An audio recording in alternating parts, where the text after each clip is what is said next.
Hello and welcome to the Minimum Competence episode for Thursday, July 10th, 2025. I'm your host for today, Andrew Leahy, a tax and technology attorney from New Jersey. On today's episode, we have battles over birthright citizenship, Harvard's accreditation, USDA's DEI rollback, and the federal lawsuit against California egg laws. Let's remember, a person hears only what they understand, and read today's legal news. On this day in legal history, July 10th, 1832, President Andrew Jackson vetoed legislation that would have renewed the charter of the Second Bank of the United States, setting off a fierce political and constitutional conflict known as the Bank War. The bank, originally chartered in 1816, acted as a quasi-governmental financial institution and played a central role in stabilizing the U.S. economy. Jackson, however, saw the bank as a symbol of entrenched privilege and a threat to democratic values. In his veto message, he argued that the bank was unconstitutional, even though the Supreme Court had previously upheld its legitimacy in McCulloch v. Maryland in 1819, and that it concentrated too much financial power in the hands of a wealthy elite. Jackson framed his opposition as a defense of the common man against corporate monopoly. His veto marked a dramatic assertion of presidential power, expanding the scope of the executive's role in legislative review. By directly challenging a long-standing institution supported by Congress and the courts, Jackson redefined the balance between branches of government. His veto was also politically strategic, rallying populist support ahead of the 1832 presidential election, which he would go on to win decisively. The fallout was immense. Jackson's administration began withdrawing federal funds from the bank and redistributing them to selected state banks, derogatorily termed pet banks. This redistribution triggered economic instability and helped contribute to the Panic of 1837. Despite intense opposition from figures like Henry Clay and Nicholas Biddle, the bank's president, Jackson remained steadfast, and the bank's federal charter ultimately expired in 1836. The legal significance of this event lies in its reimagining of the veto as a political, not merely constitutional tool. Jackson's interpretation of the Constitution, driven by populist ideals rather than judicial precedent, established a precedent for a more active and independent executive. A federal judge in New Hampshire, Joseph LaPlante, is set to hear arguments on whether to block President Donald Trump's executive order restricting birthright citizenship, despite a recent Supreme Court decision limiting the use of nationwide injunctions. The American Civil Liberties Union, or ACLU, is asking the court to grant class action status to a lawsuit aimed at protecting U.S.-born children whose parents are not citizens or lawful permanent residents. If class status is granted, it could enable a nationwide block on the policy through the class action mechanism, something the Supreme Court ruling left open as an exception to its injunction restrictions. Trump's executive order, issued on his first day back in office in January, would deny citizenship to children born in the U.S. unless at least one parent is a citizen or green card holder. The Supreme Court previously narrowed 3 injunctions against the order, but did not rule on its constitutionality. Opponents argue the order violates the 14th Amendment and contradicts the precedent set in the United States v. Wong Kim Ark in 1898, which affirmed that birthright citizenship applies regardless of a parent's immigration status.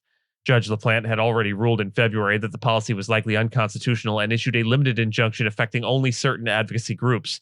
The ACLU is now urging him to expand this to a broader class of affected families, citing the risk of statelessness or undocumented status for tens of thousands of children.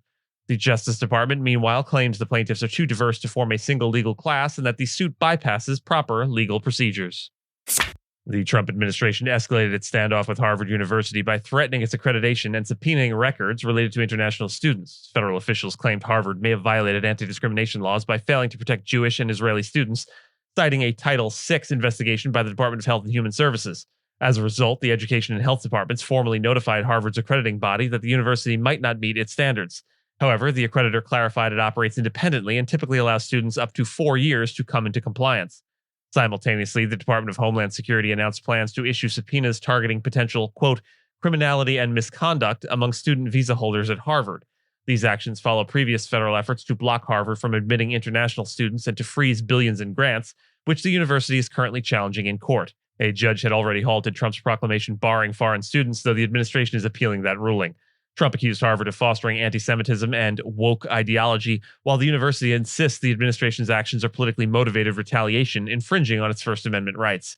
Nearly 6,800 international students, or about 27% of Harvard's student body, could be affected if the administration succeeds in stripping the university of its ability to host them. A separate lawsuit seeks to unfreeze $2.5 billion in grants and is set to be heard on July 21st. The U.S. Department of Agriculture, or USDA, announced it will no longer consider a farmer's race or sex when administering many of its key programs, including those related to loans, commodities, and conservation. The decision follows directives from the Trump administration aimed at rolling back diversity, equity, and inclusion initiatives across federal agencies. According to the USDA, the shift reflects its belief that past discrimination has been sufficiently addressed and that programs should now focus solely on merit and fairness. The final rule, signed by the USDA's acting general counsel, states that race or sex-based criteria will no longer influence program eligibility or funding decisions, though some advantages remain for beginning and military veteran farmers. For decades, the agency had designated certain groups, such as women and farmers of color, as socially disadvantaged, often creating set-asides or prioritizations for them. This latest move effectively ends that practice. Critics argue the change undermines transparency and accessibility for farmers of color who have historically faced systemic exclusion. Legal scholar Margot Schlanger, formerly involved in USDA civil rights work, said the rule shuts off a vital avenue for ensuring equitable access to federal support. The decision comes despite the fact that only about 4.5% of U.S. farmers identify as non-white or multiracial, according to the 2022 Census of Agriculture. The Trump administration filed a lawsuit against California, arguing that the state's animal welfare laws concerning egg and poultry farming unlawfully raise egg prices nationwide and violate federal law. The complaint, brought in federal court in Los Angeles, claims that California's regulations conflict with the Egg Products Inspection Act of 1970, which mandates national uniformity in egg safety standards. The federal government asserts that only it has the authority to regulate egg safety and that California's restrictions burden interstate commerce. California laws passed by voter initiatives in 2008 and 2018 prohibit confining hens so tightly that they cannot move freely. These measures were designed to reduce animal cruelty and prevent foodborne illness. However, the federal government argues that while California can regulate farms within its borders, it cannot impose its requirements on out-of-state producers selling eggs in California. This is not the first legal battle over the issue. In 2014, several states sued California on similar grounds and lost at both the district and appellate levels. The U.S. Supreme Court upheld California's 2018 animal welfare measure in a separate challenge from pig farmers in 2023, further solidifying the state's right to set agricultural standards for products sold within its borders. And with that, and as always, I thank you so much for listening to Minimum Competence, your daily news podcast for lawyers. If you're looking for more than Minimum Competence, links to further reading and all the topics touched on today are in the show notes. And reviews go a long way towards helping new listeners to find our show. If you have a moment, you can leave a rating or review on your podcast player. We'd sure appreciate it. And if you know someone that might be interested in the story we cover, consider sending them the episode. But remember, nothing here should be construed as legal advice because it is certainly not that. Minimum Competence is available at minimumcomp.com and wherever you get your finely crafted podcasts. If you haven't checked out the website in a while, give it a look. There are complete transcripts and resources for each episode and its corresponding segments, as well as an opportunity to receive new episodes in email, newsletter, form. We'll see you back here tomorrow, and until then, remember, things which matter most must never be at the mercy of things which matter least.